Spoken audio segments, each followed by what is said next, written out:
오늘 방송에서는 지금 북핵 문제에 대해서 이야기를 좀 해보겠습니다. 저는 그간 이제 북핵 문제에 대해서 별다른 방송을 안 해왔는데요. 여태까지 이제 있었던 일을 총 이제 돌아보고 복기를 해보고 좀 앞으로 어떻게 될 것인가를 좀 생각해 보겠습니다. 지금 마지막으로 지금 이루어진 게 존 볼턴이라는 강경론자가 지금 안보 보좌관으로 이제 됐죠. 트럼프에 의해서. 그래서 이제 지금 북한이 지금 어떻게 나올 것이냐. 근데 현재 지금 김정은이는 그 트럼프의 북한에 대해서 던진 메시지, 그러면 이 미북 회담을 5월까지 내가 하겠다, 이렇게 이제 얘기를 딱 던졌는데, 지금 김정은이는 거기에 대해서 지금 아무런 답변이 없은 지가 지금 보름이 넘었습니다. 보름이 넘었다는 사실은 그것으로서 이미 물 건너간 것이 아닌가. 트럼프의 입장에서 내가 그걸 받아주겠다고 발표를 했는데 보름 동안도 아무 얘기 없다가 그 지나서 언제 그 미북 회담을 하겠습니다, 이렇게 이야기하면은 이쪽에서 이제 때가 늦어서 난 당신 답이 없어서 그 회담 내가 안 받아들이겠습니다 하고 얼마든지 얘기할 수 있는 거죠. 그리고 만약의 경우에 지금 미국이 북한에 대해서 전쟁을 시작하는 경우, 지금 이번 훈련에서는 미군의 그 가족들을 본토로 다 소개시킨다고 하지 않습니까? 그런 보도가 났고요. 그러니까 만약의 경우에 지금 북한의 무자비한 폭격이 이루어지면 북한 사람들이 많이 죽겠죠. 그 희생이 이제 따르겠고 엄청난 남한에도 피해가 있을 수 있겠죠. 그러면 남한의 피해가 굉장히 클 것이고 북한의 피해도 엄청나겠지만, 어떤 분에게서 이런 얘기를 들은 게 있어요. 북한 사람들도 이 김정일, 김일성, 김정일, 김정은 이 3대 세습 독재 체제가 유지해온 것에 대해서 북한 사람들도 책임이 있다. 책임이 있다. 한국에서는 박정희 대통령이 암살됐지 않냐, 그때 김재규에 의해서. 김재규가 누구였든지 간에 어쨌든 박정희라는 인물도 대단한 인물이었고 도저히 그 사람을 암살한다는 건 생각을 할 수가 없는 거였잖아요. 그런데도 그 당시 박정희의 권력이란 것이 지금 북한의 권력보다 못합니까? 어느 것이 더 셌다고 비교한다는 게 웃기는 일이지만, 어쨌든 이 대한민국에서는 그러한 일도 일어났고, 대한민국 체제 자체가 그러한 독재를 인정하지 않는 이런 힘이 있었다. 이 힘이 있는 체제라고 봐야 된다, 이건. 대한민국 체제가. 그것이 김재규였든 무슨 5.18 광주였든 뭐든 간에 좌우간, 부마사 때였든 뭐든 간에 좌우간 그 유신 독재라는 것을 인정하지 않는, 김재규는 물론 이제 그 세력 내부의 어떤 반란자였죠. 그것이 어떤 형태로 일어났든 좌우간 대한민국에서는 그 독재 정권을 인정하지 않는다는 이 힘이 어쨌든 있었지 않냐. 근데 북한은 왜 없냐 이거예요. 같은 동포라며. 물론 김정은이 김정일이가 더 강해서 더 악날같이 해가지고 그렇게 해서 꼼짝 못하고 지냈습니다. 이런 설명은 좀 약하지 않냐. 남한은 했지 않냐. 어쨌든 도저히 아무도 예상치 못했던 11.6 사태라는 게 일어났지 않냐. 그런 이야기를 제가 들은 바가 있는데, 일리가 있다고 생각합니다.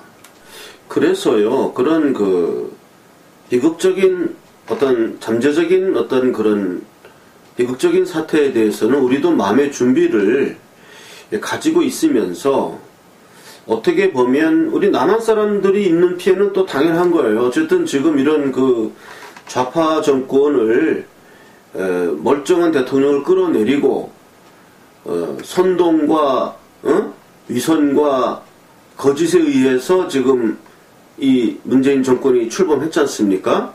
그럼 이거 죄가 있는 거예요. 우리 남한 사람들이 이 죄에 대한 대가를 치러야 되는 겁니다.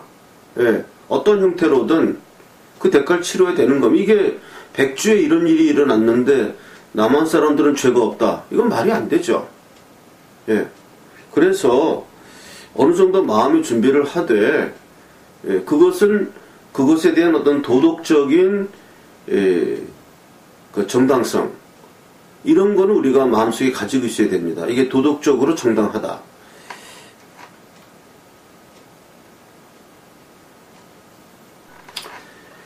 자, 그러면 지금 이 문재인 정권은 이미 김정은 정권과의 모든 합의가 되어 있을 것이다.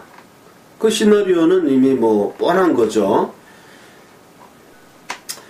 김정은이가 우리 정의용, 서훈 그 사람들을 이제 만나서 새빨간 거짓말로 이야기를 하고, 선대의 유훈이다, 한반도의 비핵화는 선대의 유훈이다라는 이상한 요따우 거짓말로 하면서, 예, 정의용, 서훈이를 회유하고, 정의용, 서훈이는 문재인과 다 부하들이니까 그렇게 해서 그런 말도 안 되는 무슨 남북 합의는 이미 다 되어 있을 것입니다. 그 합의 내용은 우리가 얼마든지 쉽게 추측할 수 있죠. 북은 핵을 그냥 보유한다. 핵 동결이란 이름으로 그리고 미사일 좀 줄인다. 실험하지 않는다. 이런 개벽도 같은 소리 하면서 그걸 합의라고 주장하고, 그러니까 이제 주한미군도 철수하고 평화협정 체결하고 종전선언하고, 그리고 이제 앞으로 이제 고려 연방제를 향해서 지방 분권화부터 시작하고 개헌 들어가자. 이게 이제 문정권의 청사진 아닙니까? 예. 이게 이제 그렇게 돼 있다고 봐야 돼요. 그리고 지금 김정은이가 협상을 통해서 핵 폐기를 할 확률은 0%이다. 이게 모든 사람들이 일치된 의견이죠. 김정은이가 자발적으로 핵 폐기를 할 이유는 만무하다. 자, 그럼 여기서 지금 핵 동결로 갔을 때 지금 이스라엘이 여기에 지금 참여한다고 합니다. 이스라엘이. 예, 왜냐하면 북한이 시리아에다가 핵무기를 수출하기 때문에 미사일이라든가 이런 핵무기가 시리아, 이란으로 이렇게 가고 있기 때문에, 예, 이스라엘의 입장에서는 이게 이제 한반도의 문제가 아니에요. 예. 이스라엘이 먼 데서 전투기가 날아와서 북한을 와서 폭격하고 돌아가기는, 만약에 그러한 작전이 일어난다면 아마 미국의 항공모함에서 발진하겠죠. 이스라엘 전투기가. 예. 그리고 이스라엘의 전투기는 이미 핵시설을 다 이렇게 폭파한 경험도 다 있고, 그리고 이스라엘이 상대방의 시리아인가요? 그 핵시설을 폭파하는 그런 필름까지 다 이제 공개했다고 하고요. 그것은 이스라엘 입장에서 북한의 핵동결도 우리가 받아들일 수 없다. 결국 북한이 핵동결을 한다고 해봤자 북한의 핵무기가 시리아로 옮겨져 오면 결국 우리에게는 큰 위협이 된다. 그러니까 우리도 여기에 관여 안 할 수 없다. 이게 이스라엘의 입장이라고 합니다. 결국 북한도 핵을 보유하고, 남한도 핵을 보유하고, 일본도 핵을 보유하고, 대만도 핵무장하는 이런 식으로 해결되는 그림보다는 일본 현재 상태로 일본, 대만, 남한 전부 비핵화를 하면서 북한의 핵을 없애는 방향으로 그림이 그려지는 것이 그게 순리입니다. 역사에서 많은 왕들이 목이 잘려서 쟁반에 담겨서 상대방 장군에게 이렇게 전달된 것은 대부분 그 밑에 부하들의 선에 의해서 그렇게 된 사실이 많습니다. 역사에서 밑에 부하들이 밤에 자기 가시던 모시던 왕을 잡아서 죽여서 그 목을 쟁반에 담아서 상대방 적국에 보냄으로써 굴복하고 이랬던 역사가 대부분이었죠. 지금 리비아식 핵 폐기를 지금 요구를 하는데요. 북한에 대해서 결국 리비아식으로 핵을 폐기해라. 그렇게 한다면 결국 김정은이 뭐로 죽으라 뭐 이런 얘기거든요. 그러니까 김정은의 입장에서는 핵 폐기를 해도 죽고 핵 폐기 안 해도 죽고 그리고 김정은이는 집권하면서 지금 많은 사륙을 벌였습니다. 그리고 주변에 있던 많은 사람들을 다 모가지를 잘랐고 과연 김정은이 주변에 서로 믿을 수 있는 사람이 얼마나 있겠느냐. 그렇다면 결과적으로 이거는 역사에서 보여주었던 부하들의 선에 의해서 그 왕의 목이 잘려져서 쟁반에 담겨져서 상대방 적국의 화평의 메시지로 전달되었던 뭐 그런 스토리가 남아있지 않는가 이렇게 볼 수밖에 없어요. 그래서 이제 남은 문제는 이 남북 정상회담에서 이루어내는 어떠한 그 결과는 뭐 불을 보듯 뻔합니다. 북한의 핵폐기 선언이나 핵폐기를 의미하는 조항은 하나도 없다. 그 남북 정상회담에서 나올 합의문을 제가 미리 발표해 드리겠습니다. 북한의 핵폐기에 관련된 조항은 하나도 없다. 일단 그 다음에 이제 뭐 주한미군 철수한다. 평화협정 체결한다. 뭐 낮은 단계 연방제를 준비한다. 뭐 그 다음에 무슨 뭐 이산가족 뭐 만나고 이런 것 좀 선심성으로 들어가 있겠죠. 아마 그러한 남북 정상회담 결과가 나올 것입니다. 그리고 지금 트럼프가 아주 총기차게 이를 진행을 시켰죠. 그래서 정의용 서훈이가 김정은이가 핵을 폐기하겠다고 합니다. 라고 말을 와전한 거죠. 거기다 김정은이는 뭐 체제 보장이니 뭐 어쩌고 이런 단서를 많이 붙였어요. 근데 그런 걸 다 빼고 그냥 김정은이 핵 폐기할 의사가 있다고 합니다. 라고 이렇게 말을 만들어서 전달을 하니까 트럼프가 그거를 덥석 알겠노라 이렇게 받아들이질 않고 그럼 내가 5월까지 내가 미북 정상회담을 할 테니까 너희들이 발표해라. 그 내용을. 그래서 정의용과 서훈이 끼리만 모여서 이게 이렇게 옹색하게 그 내용을 기자회견식으로 뭐 발표했습니다. 그럼 결과적으로 트럼프의 입장에서는 저 사람들이 와전시켜서 내가 만나겠다고 했는데 알고 보니 뭐 그거 아니네. 그리고 남북정상회담 결과 가져와라. 보니까 여기 뭐 핵폐기도 아무것도 아니네. 그럼 이런 거 우리 다 집어쳐라. 이런 회담 내가 뭐하러 하냐? 시간 끄는 건 내가 뭐 로봇이냐? 이런 거 안 한다. 이러한 어떠한 이제 명분을 트럼프로서는 이제 쌓아가고 있는 것입니다. 그러면 협상이란 것은 언제 이루어지느냐?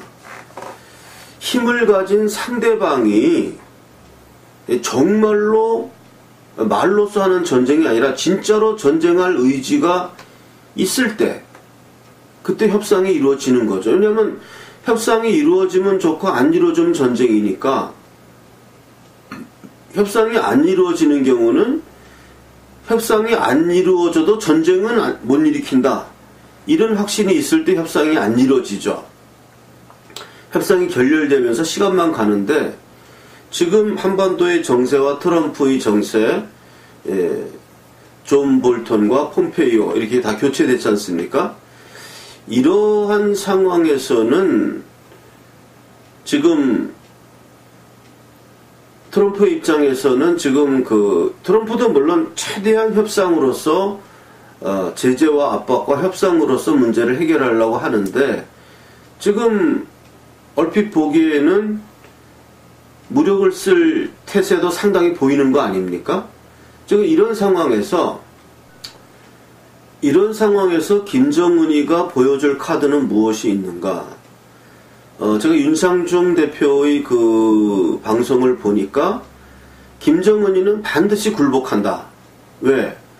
김정은이는 비겁한 독자자에 불과하고 자기의 목숨을 걸 만큼 그러한 용기 있는 사람이 아니다. 그렇기 때문에 그는 반드시 자신의 목숨을 위해서 굴복할 것이다. 이렇게 윤창중 씨는 이야기를 했습니다. 자, 그러면 과연 김정은의 속내가 무엇일까를 한번 분석을 해보겠습니다. 만약에 내가 김정은이라면 이렇게 됩니다. 미국과 지금 협상이 결렬시키면 미국이 공격해 온다는 게 거의 확실합니다. 지금 미군 그 식구들, 가족들을 다 본토로 지금 이송한다는 거 아닙니까? 그러면 지금 미국은 개전의 의지가 확실하다. 그러면 개전이 되면 어떻게 되느냐? 개전이 되면 김정은의 입장에서는 자기의 목숨을 그러니까 자기의 생명 진짜로 사형당하는 그런 생명의 그런 담보를 달아야 됩니다. 왜냐하면 그 핵무기를 사용했을 때는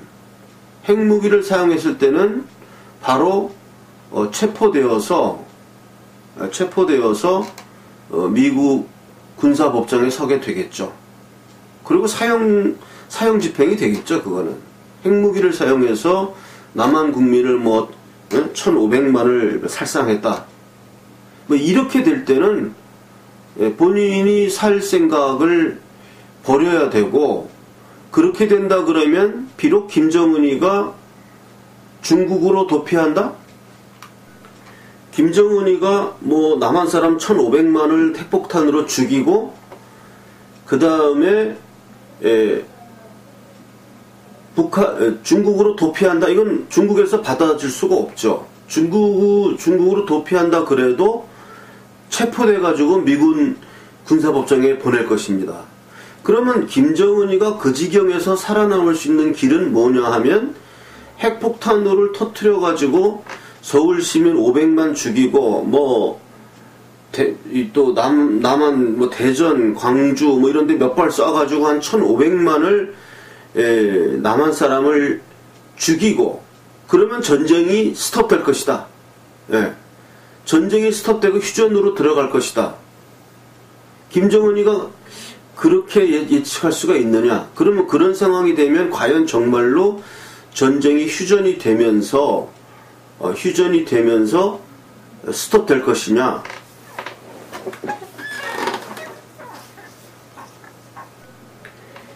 그런 식으로 남한 사람 1,500만을 살상하고 전쟁을 휴전시키고 북한 정권은 그대로 유지되고, 봐라 우리가 핵무기를 갖고 있어가지고 못 덤비지 않냐? 그리고 전쟁이 시작되면 김영철 이런 애들이 또 무자비한 그 자체 내 정화작용을 해가지고 북한 사람들도 수백 명 또 죽이겠죠. 간부들 중에.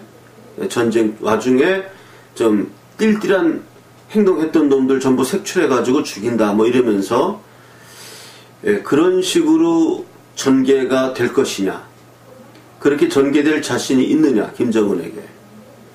그 시나리오대로 되지 않으면 남한 사람 1,500만 죽이고 북한 간부 내 500명 이상 전부 색출해서 반동분자를 몰아서 죽이고 김정은 정권이 그대로 유지되는 거.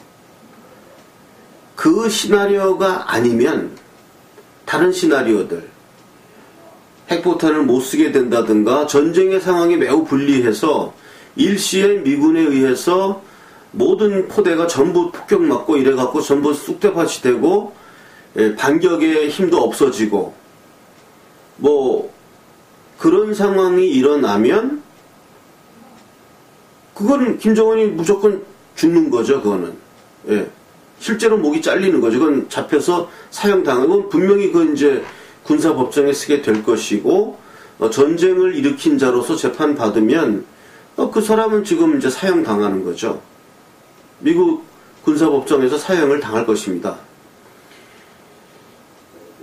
그러면 김정은이가 살아남을 수 있는 유일한 길은 협상에 굴복하지 않는 경우, 그걸 따지는 겁니다. 협상에 굴복하지 않고 김정은이가 살아남는 유일한 길은 뭐냐 하면 핵폭탄을 터뜨려서 남한 사람들을 한 1500만 명 살상하고 북한 내부의 적들을 모조리 죽이고 계속 공포정치를 함으로써 자기가 살아남는 그게 유일한 시나리오입니다. 그 시나리오가 아니면 전쟁이 개전된다 그러면 무조건 김정은이는 잡혀서 군사법정에 넘어갑니다. 그거는. 즉 전쟁이 개시된다 그러면은 남한에 대한 피해가 적으면 적을수록 일단 전쟁이 개시되면 무조건 군사법정에 잡혀 들어가는 거고 북한은 미국한테 질 거기 때문에 전쟁에서 그건 김정은으로서는 일단 자기 자연적인 생명이 미국 군사법정의 재판 안에 들어가게 되는 것입니다. 또 뭐 어떻게 보면은 미국 거기 군사법정에 들어가서 뭐 종신형을 선고받고 감옥살이 종신형 하면 해피엔딩이죠. 감옥에서 보호받으면서 종신까지 살 수 있다면 그건 해피엔딩이겠죠. 그러면 김정은이가 살기 위해서 핵폭탄을 안 쓰고 남한 국민을 뭐 그렇게 많이 안 죽이고 재래식 무기만 갖고 이렇게 뭐 반격을 했다. 이러한 식으로 전쟁이 일어나면 그래도 김정은이는 잡혀가지고 또 군사법정에 넘어가서 그것도 사형되는 거죠. 그런 경우에 있어서는 그렇게 극악무도한 방식을 쓰지 않은 경우에는 북한 내부의 그 자신의 지지 세력의 반란을 잠재울 수가 없기 때문에 그것은 실각의 위험이 또 따르죠. 다음 동영상은 제가 이제 성악가니까 좀 작년 11월에 우리가 태극사랑 합창단 공연을 하면서 제가 노래 못 부르는 노래지만 몇 곡 불렀습니다.